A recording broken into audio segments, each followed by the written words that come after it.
Welcome to the DTF Printing Podcast. I'm Adrienne Palmer, editor-in-chief of DTF.com. I'm here with Jerald Jolito, owner of Merch Studio in Baytown, Texas.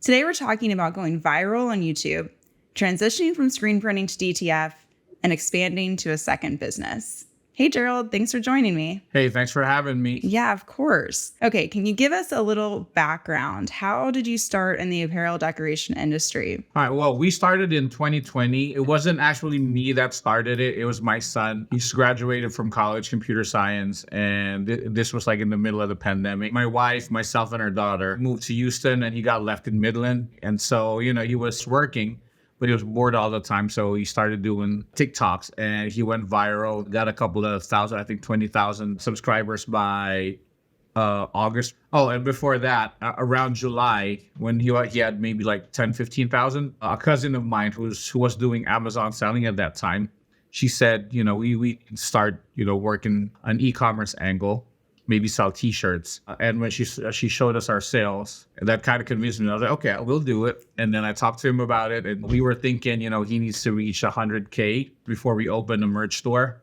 But at around September, with about 20, 25K, I think, he was like, I'm ready to open my my merch store. I was like, all right. And we were expecting like 10, 20, maybe at most 50 orders a week. And within a month, he went viral. We had like 100K in sales that first month. And then we went viral a couple more times. The biggest month that we had was probably, March of 2021. We did 300K in a month. And at this point, until March, even after going viral before that, we were doing heat transfer vinyl with a Cricut. So our first solution was get another Cricut, which didn't really help that much, because you have to cut and weed and all that stuff. And we were getting really tired of doing a lot of that. And so we were like, let's buy some screen printing equipment. And so we got screen printing equipment.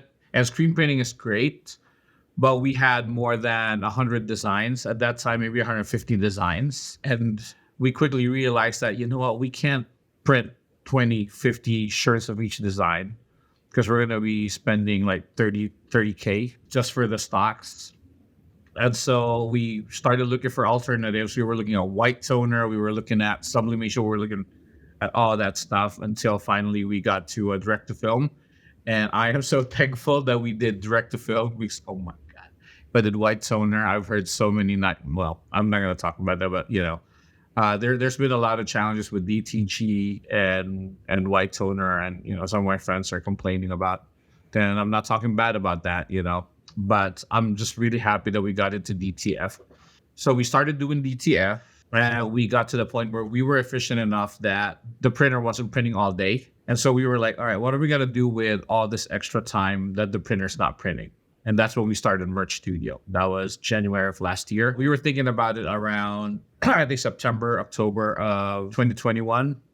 And then we officially launched January. We leveraged just TikTok for it. At the time that we started it, not too many people understood direct to film. And so we were posting about it on TikTok. I was like, make a t-shirt for $7. Start your t-shirt business for $500. This is what you do. You buy these shirts here, you buy the transfers here. And people were like, yeah, you're saying that, but what's the cost of the printer? I'm like, no. I'm selling the transfers. You can buy the transfers from me. And when you have enough money, you can buy the printers from DTF Superstore or wherever. So that's where it started. We're now close to 2 years. We have 2 DTF printers going on 4. We're about to move to a shop. The big challenge that we've had with the shop is electricals, because these are 220 volts and they eat up a lot of power. So most of the shops are not electrically built for multiple printers. And so that's what we're waiting on is an electrical build out. Well, congrats on the move. That's really exciting to go from going viral on TikTok to expanding. And so like right now I have a social media manager that takes care of my postings. I still do the videos, but she takes care of my postings. And when she hired me, she asked me if I wanted to go, do you want to go viral? And I was like, no, I don't want to go viral because I only have printers. I don't want to go through that same challenge. That it's a blessing going viral because you have all of these orders. But then I know that the t-shirt makers that that we cater to, they have their own turnaround time, so they have their own deadlines. And so I don't want to, I don't want to have like 5,000 orders and ship them out a month from now. I was like, no, let's not do that. Let's go for 2,000 to 3,000 views per post. And I think that's worked well for us. We might change that once we're in the shop. But for now, that's our model.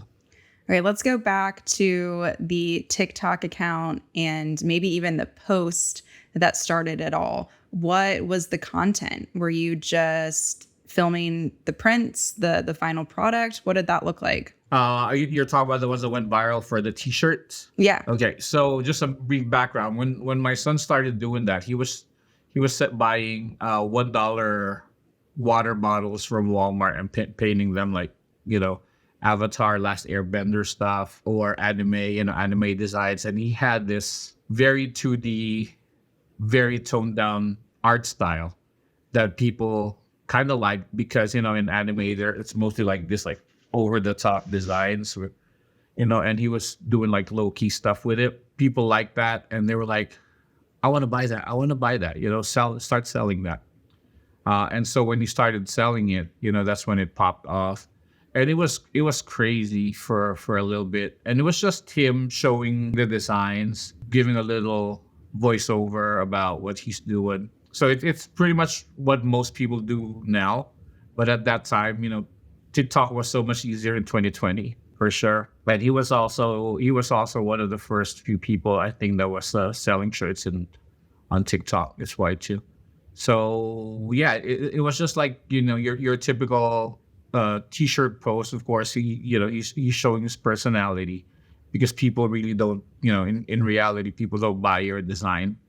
They buy you, and your designs just happen to be cool. Yeah, I think that's a really cool statement. I think there's a lot in terms of being a brand ambassador, showing the personality of the shop, the culture, the person behind the design and behind the prints. And obviously that really worked for the rise of you and your son's, TikTok fame. Okay, so he all of a sudden has 20,000 followers. Now you shared the background of then, moving into DTF. You've also have a great following on YouTube. You have, close to 4,000 subscribers. One video titled "The Truth About DTF Printing" has more than 45,000 views. So can you just share a little bit about what led you to show the ups and downs of DTF on YouTube and what it's like having such a large audience? Even for Merch Studio, when we started it, our whole posting strategy, was based on building a story brand. I don't know if you're familiar with the book, Building a Story Brand, where, in the story, that is our social media, the customer is the hero and we're the guide, or I'm the guide, right? And the hero has a problem that he needs to overcome. And this is the problem, this is the solution. The guide is who takes you there. And the guide just happens to have the product that you need to get there as well. And so that's always been our our model. So if you look at our TikTok, if you look at our Instagram, our YouTube, it's always just informational stuff or motivational stuff. We still have, look at how nice our shirt is. Look at how nice our prints are. But they're probably like 20% of our posts, if not lower than that. It's mostly, the printers and the DTFs in the background, or I'm wearing a shirt, and us talking about, stuff, that has to do with a t-shirt business, how to grow your t-shirt business, how to start your t-shirt business, how to stay motivated. Or this is what DTF looks like in the background. This is all the mess that we have to deal with. People have to understand that, that mess has nothing to do with the seller. It's just the nature of the beast right now. This is a very young technology, and it's not, fully optimized yet. So we have these problems. Because for me going in, my thought process was, I just put in the image, it prints it out, and I'm golden. I'm good, right? Kind of like it's kind of like my mindset if I want to print a document on paper using an inkjet printer. So that's what I thought was going to happen. I put it in, it just prints out, we're good.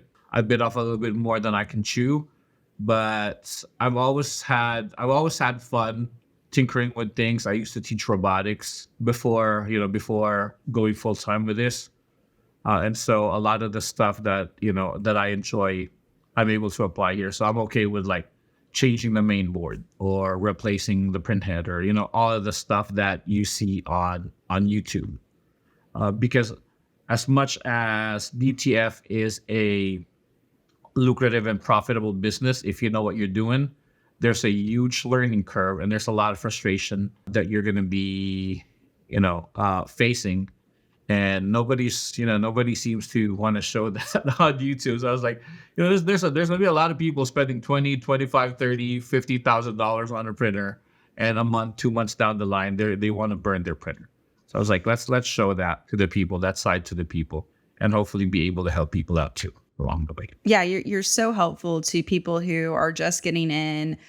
All of the videos are so great for anyone who has questions, especially really on the technical side of the equipment. But I noticed you also create videos that really help your customers. Right.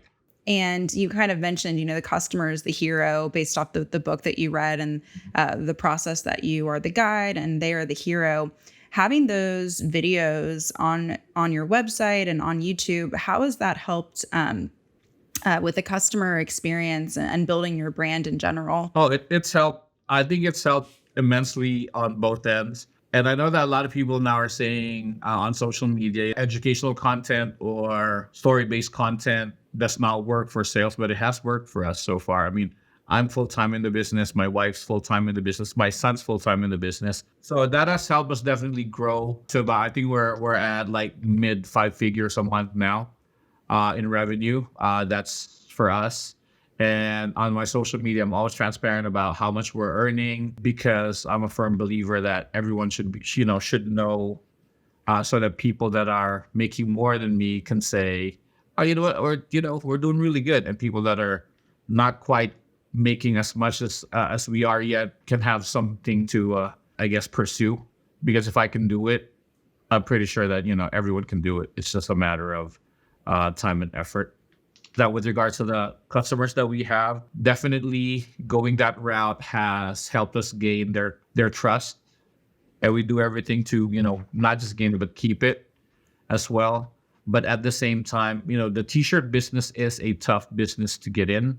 I would say, that we were lucky in that we stumbled upon a niche that wasn't catered to within the anime community, number one, and then we came in at the right time as well. And so not everyone, has that same luck. Of course, skill is involved as well, and you grow your skill along the way. But we've been lucky, like from the beginning. I think our success has been like 90% luck, and 10% not sleeping at night at all, just working offshore working. Oh man. So anyway, what I was trying to say is that our content hopefully will help keep them motivated, number one, and number two, help them kind of figure some of the things out. I mean, I can't go super technical in social media, otherwise everyone's just gonna tune out. But kind of pointing them at the right direction. You try this, you try that. Think about this, think about that. And then hopefully they either get motivated and they're like, oh, you know what, that's a great idea. I'm going to try to do that. And, just helping them get to the next level. Because if our customers are growing, then that's the only way that we can grow as a DTF printer. If our customers are printing 1 footer today, and a year from now they're still doing like 1 foot a month, then that's they're not growing, then we're not growing either. But if we've had some customers that in the beginning they didn't know how to create their designs, or their designs had transparent pixels and all that stuff, and we work back and forth with them. I have a customer service team that I train really well on evaluating and helping customers out with their designs. And we have some of them that started with like 1 foot or 2 feet that they're now doing like 100 feet every week. And I'm like, darn, and that's the whole goal. So it's not all altruistic, it feels good that we're able to help people, but helping them helps us as well. Yeah, absolutely. And that's awesome to be able to see your customers grow in that way. For sure. Speaking of growth, you did mention that you hired someone for social media. Are they doing the editing of the videos as well? Or is that something that you've kind of grown into, especially because I think you're doing a lot of the content directing and deciding, what types of videos, what's the balance there between your new hire and yourself? Well, I have a short form editor and a long form editor for YouTube. I used to do all my edits, but it was taking up all of my time. I need to be focusing my time on the growth activities, the growth tasks, and the YouTube and social media. It's fun for me, and it's a great funnel. But I think we're at that point where we need to do more technical stuff, like social media marketing, data analysis, and all that stuff. And so I passed that on to them. The way that we edit, we just do chronological editing. So I set them the clips in order, and they just put them together. And then I say, so these are the clips for this video. This is the music that we use, or this is the the background vocals or whatever. And then they put it together and then send it back to me. For some of them that have a voiceover, they put the videos together, send them back to me, and then that's when I figure out the voiceover. Because I think that's I know it's supposed to be the other way around, but it doesn't. Doing that, there's not a requirement to plan and do a shot list and all that stuff. So it reduces my time working on that. This is the same thing for the long form videos on YouTube and the short forms on Instagram and TikTok. However, that said, my new social media manager, she's really strict. She's 17, but she knows what she's doing. She's super Gen Z. So I'm like, all right, I'm going to trust you because you know this. And she's always sending me, things to do. So she's my boss. I like her. She gives me more work to do and, what to do with my videos. So she doesn't just let me do whatever. It's a good idea. I've told other, print shop owners who maybe it's not in their budget to hire someone for social media. I say, do you have a niece, a nephew, a kid that is, in the Gen Z generation, and say, just let them, take a crack at it and see what they can do and kind of get help a little bit internally. And then, as you grow, maybe then you can hire someone. I always kind of joke if I'm out and I need someone to take a picture of, whoever I'm with, I always try to find some Gen Z because they're going to take that picture so well compared to any other generation. Oh yeah. And it's the same with social media. It's just ingrained in them. For sure. They're really good at it. So, I'm really happy with my social media people. I started with one editor, and then I added my SEO person, and so on and so forth. And every time I added another person, it took some load off of myself and plugged in someone who was better than me in doing that. And so that has always added to improving our sales for the month. Yeah. So I guess what I'm trying to say is we wouldn't reach our monthly sales level that we have now if I didn't have that team in place. Sometimes you have to spend that money to get where you are today and to continue that sales process. All right, one last social media question for you. Any tips for other shop owners who are looking to expand into Instagram, YouTube, TikTok, grow their followers, get more business? Yes. Number one, do not focus your social media content on, look at how good my product is, or look at how cool our shop is, or look at how good we are, because that you shouldn't be the center of that. Do something that's different, but keep your product or your shop or whatever's happening, keep that in the background. Kind of like, how movies have placement ads where there's a Coca-Cola bottle here or a Gucci poster in the back or something like that. So just keep it like that. And you should have a core message that you're always trying to send to the audience. And that core message might be, we're always at 100% in trying to service, trying to give you the best service.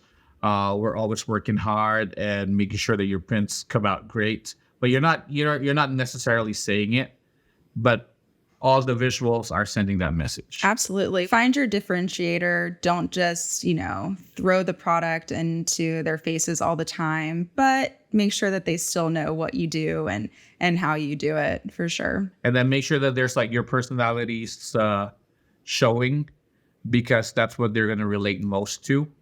And have fun on social media. And that's supposed to be a fun thing. Do you have to do like the ads type content? Yes, you still have to do that. I believe in the Pareto principle, 80-20 rule. 20% of what you do is giving you the results. It's giving you 80% of the results that you want. But also at the same time, out of the 100% of your social media posts, 20% could be your adsy posts, and everything else will be like your, what they call the nurturing posts. Which is, those are the things where those are the posts where you help your customer, you teach them how to grow, you kind of shift their mindset a little bit, maybe, inspire them and all that stuff. Great feedback. All right. So we know that it's not always rainbows and butterflies with adding new equipment, creating another sector of the industry. What are some of the challenges you faced when you moved to DTF printing? Well, first of all, water-based inks, they're tough, right? Because if they're exposed to air, they dry and they clog your print head. And the print heads that we use are, they're the $1,500 print heads, that I-3200s. And so you have to make sure that you understand the physics, not like on a mathematical level, but you understand the things that are going on in your machine. Like if you have, and it comes with time, you learn it over time. But things like if your inks are always clogging up, what do you check for? You check for the capping station. Are they lined up? If your prints are all wonky, what do you look for? You look for dirt on your encoder strip. So it's a lot of tough things that you're going to learn along the way. And the biggest challenge that we had, I think so far, we've had two. First one, this one we solved. Like a week or two ago, the main board went out on one of our printers, the motherboard, so we had to replace that. And the techs at DTF Superstore, they helped me out with that for sure, Josiah. But another big problem that we've had, which it took us a year to finally say, you know what, we quit on this for a while for now, was we had a big forehead printer that always had the white ink drying up. So there's ink starvation. And it took us a while to understand that, we need to change the ink line because the way that the ink line set up is wrong. And right now it's in the kitchen, just parked there. It's my most expensive paperweight, but I haven't given up on it. I just don't have the time or the space to fix it yet, but we will fix it. But those are some of the biggest challenges. And if you go into, well, not just DTF, but, if you go into a business, you have to be willing to make mistakes. Some of them are going to be expensive, right? But you have to fail fast and you have to fail forward. Yeah, that's really good feedback. Failing fast, that is something, especially so much in the entrepreneur, small business, startup world, that there's going to be failures, but figuring out that troubleshooting and spending the time to work on it is very valuable. And as you mentioned, you have that technical background. I don't think, not most printers may not have that technical background. And so I think it's important to find vendors that you can get quick response from, and someone who's going to be able to answer questions for you, so you aren't, down a couple of days or a couple of weeks. Definitely. And we're lucky now that we have two printers, so that when one goes down, we still have another one that's working. And I guess we're at that point now. We've had so many, I guess, equipment failure, or we have to fix our equipment so much that we now have a good understanding. If something happens, we either will figure out within a day what's wrong with it, or If we don't figure out today, we call tech support from the company that provides us with a printer, and and they help us out. And so, yeah, because I know some people that have like 6 printers and 4 of them are not working. I'm like, what's going on? I feel so bad Wow. for you. Has supposed to do with controlling your environmental conditions. That's Okay. some things, controlling your environmental conditions. Yeah, hearing that a lot, a bit more from, and it's funny to say seasoned printers in the space. It's only been around a couple of years, but Right. when you do, it's like the environment is so vital. And how do you make sure for you, especially moving into this new business, kind of what are the steps for you specifically? What does that look like? Well, I'll tell you what, in the beginning when we didn't understand all of that, because we're still in the garage right now, right? And in the beginning, we didn't have AC in the garage. We didn't have a humidifier or a dehumidifier. Our garage door was open. And no matter how hard we tried, the printers would just clog up on us. And we spent quite a bit of money replacing those print heads. And in the beginning, every time you buy a printhead, it hurts because you haven't sold that volume in prints yet. Now like we're probably at like 12,000 to 25,000 feet per printhead. And so if it gives out, we're like, that's like 10 cents per foot. We can manage it. But at the beginning, like if you're selling like 100, 200 feet per month, and you have to replace that printhead, that hurts a lot. And so we started with that, and little by little, we figured out, we need air conditioning. And so we spend the money, put air conditioning in, because the justification is if we don't spend on putting this air conditioning in, we're going to spend that in print heads. So we just put it in. And then we bought humidifiers and dehumidifiers, and now we have our environment controlled. In the next shop, where we have a bigger AC there. I don't know how that's probably going to dry up the air. So we're probably going to need like a bigger humidifier as well. But that has to be like the biggest factor that's helped us sort out. Other than like electronic stuff or a mechanical piece breaking or the pump leaking and all that stuff. Other than that, it's humidity and temperature. Okay, so you're expanding into a new location. There has to be obviously some great benefits to DTF. What are those specifically for Merch Studio? What do you mean, like in terms of the benefit of being a DTF printer as opposed to a screen printer? Yeah, or just making that move and just the benefits that you've seen from adding this new technology. Oh yeah. First of all, the reason why we moved from, again, I'm not hating on screen printing. I love the art of screen printing. It's just so messy, because the ink just gets ink just gets everywhere. And so, that's one of the reasons also that we moved to DTF. But DTF has totally changed our life. Like I said, I've quit my teaching job.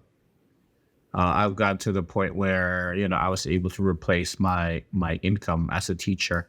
And I was teaching in one of the highest paying districts here in Houston, the Houston area. So I was able to replace that. And then my son also, he doesn't need to work as a programmer. I mean, he can anytime he wants to, but it's like, I'd rather just, make t-shirts and draw t-shirts and all that stuff. So, all of the adults in our immediate family are working from home.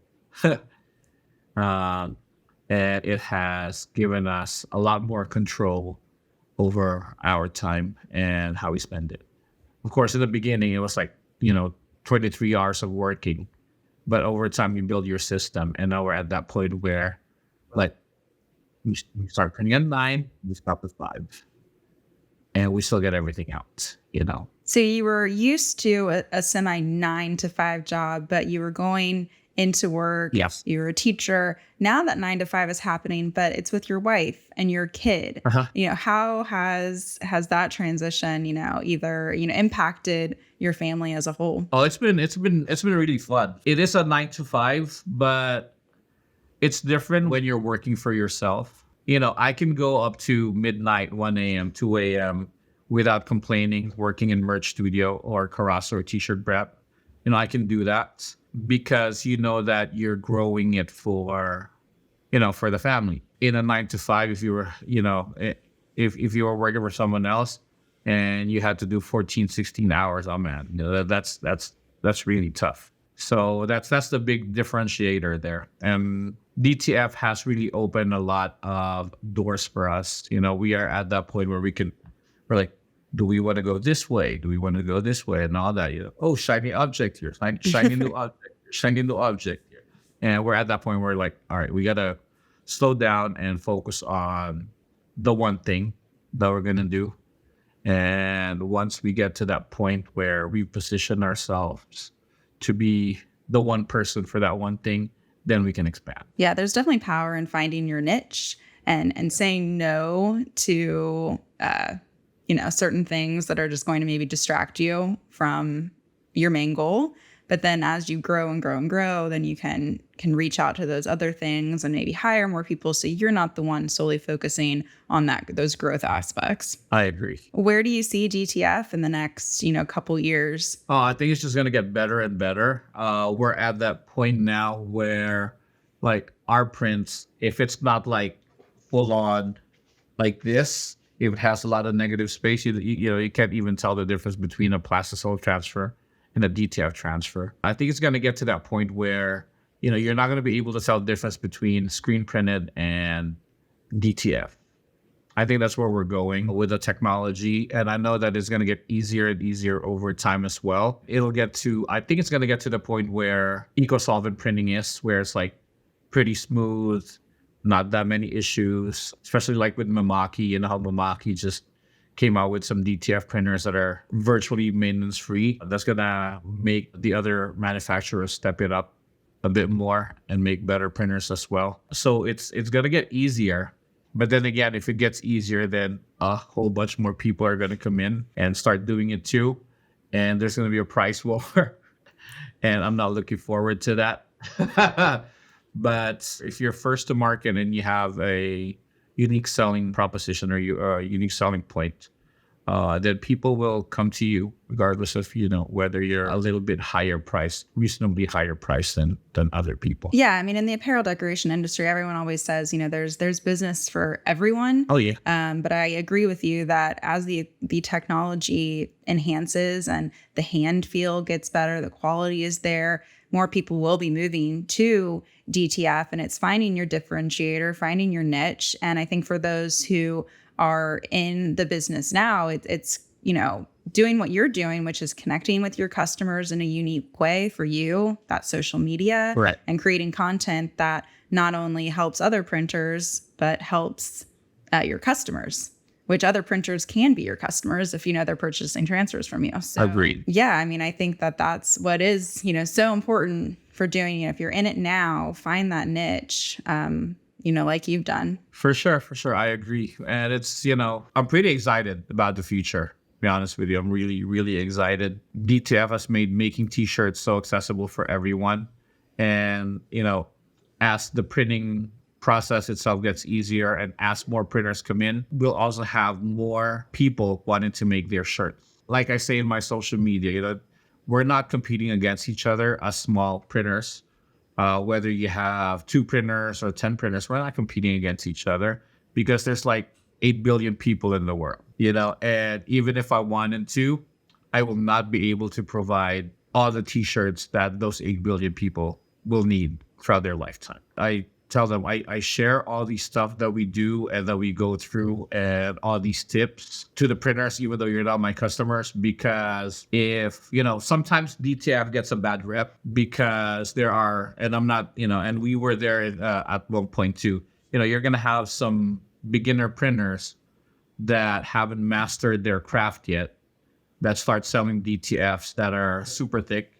I've seen some of those, and you can't blame them because, they invested money and they have to recoup that investment. I share all these things because if we can help each other improve the quality of our DTFs, then the perception of the industry itself as a whole go up. And if more people end up trusting DTF, then we're all going to have more customers. So you're not my competition. I have some people that I'm helping out that are in Austin, here in Houston. They come over. I mean, I don't know all the answers for sure. I don't think anyone knows all the answers to all these questions, but I might know some answers. I share them with you, and you might know some of the answers that I don't. And so we learn from each other and we improve the industry and the technology, as a community. Absolutely. I agree. And we'll end up with more customers. And I think it's also cool for your son, and I think other people who are, artists or designers, maybe, in a, similar to yourself, being kind of in a full-time job that maybe they don't allow for that creative outlet. Now they're able to move into something full-time that allows them to use that creativity. I'm seeing a lot of that, just people doing like one-offs and then they start to grow and now all of a sudden they have a business and they're doing what they love. And I think that's a great aspect of DTF. I agree with you on that. It's just, open up so many avenues, like you said, for artists, because this is kind of intricate, my shirt right now, the design, but you can get really, really intricate with it. So if you have like a fine artist, a painter that has a scan of their design, of their artwork, you can put that on a shirt. I'm kind of wondering why not more artists do that. Is it, whether that's more of a principle thing, or they just want to sell their artwork as prints, or they're not comfortable putting it on a shirt, or I don't know what it is, but I think we're going to see an increase of that as we move forward with DTF technology. Well, Jerald, do you have any tips for those who are just entering this industry? Maybe leave us with one big tip that you've learned, in the last couple of years. Like I said, my biggest thing is the only reason that we got to where we are is we haven't been afraid to make mistakes. And we've made a couple of mistakes along the way. And as you grow, you're going to feel like you want to, you want to play it safer and safer as you grow. But that's, I think that's the wrong way to go about it. I don't second guess myself, because, if I have to make a decision, a wrong decision now is better than the right decision 2 months from now. Because at that point where you make that right decision, it might be too late. So if I make this wrong decision now and I have to pivot, I can always pivot. And that's how we got from 5 feet, 10 feet a day, printing 10 feet a day, to somewhere between 200 to 400 feet per day now. So, this extends to the transfers that we're selling as well. Like in the beginning, you're going to make mistakes. And like I said, we started with not so great prints as well.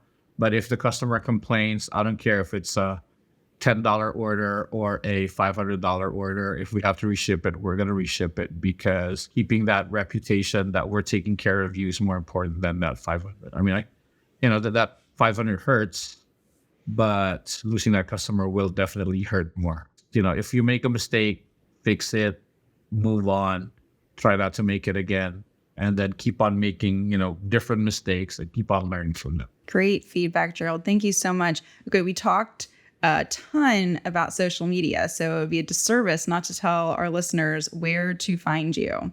Where can everyone go? Instagram, TikTok, YouTube? We're a merch studio in TikTok, Instagram, and YouTube, and Facebook. If you need to repost, don't worry about reposting or repurposing your content. So the TikTok stuff that we have, we put it on Instagram as well and Facebook as well, not on the same day, because you're going to have different audiences in those different platforms for the most part. Well, perfect. Definitely check out Merch Studio on all the platforms. You can pick out the one that you like the most. All the content will be there. Thank you, Jerald. This was super informative and really nice to get to know you and your business more. Well, thank you for having me. It's been fun. We'll catch you on the next episode of the DTF Printing Podcast. Thanks for listening.